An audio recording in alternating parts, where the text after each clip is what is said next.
भैया लोगन, हम गोविंद लहरी।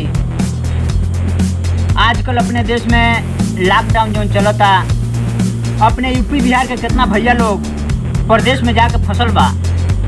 वो प्रदेश में रहे वाला एक जानी के मेहरारू देहात से फ़ोन करतड़ी, अपने बलमुआ से का कहतड़ी कि मोदी जी अब ट्रेन खोल देले बानी, जितना परदेसिया लोग बा घरे आवता। ये बोलम जी रौरो घरे चली आई। कौने भाव में कहतड़ी?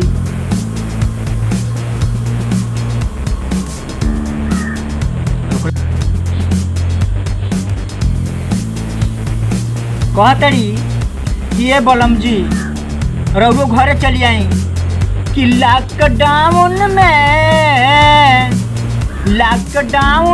में बलमुआ रौरा चली आई घरे।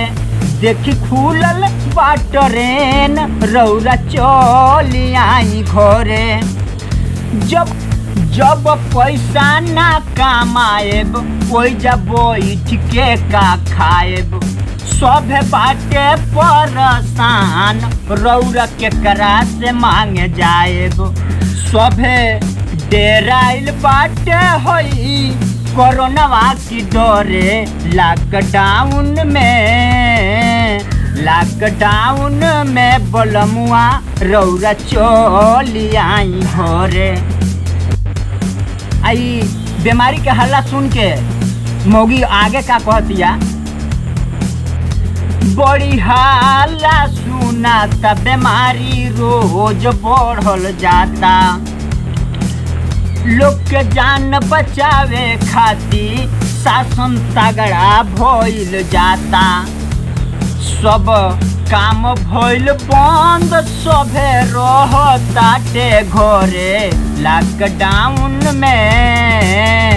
लॉकडाउन में बलमुआ रौरा चली आई घरे।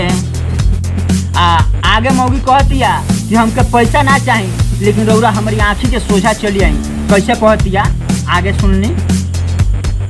हमके पैसा नहीं चाही, रौरा घरे चली आई।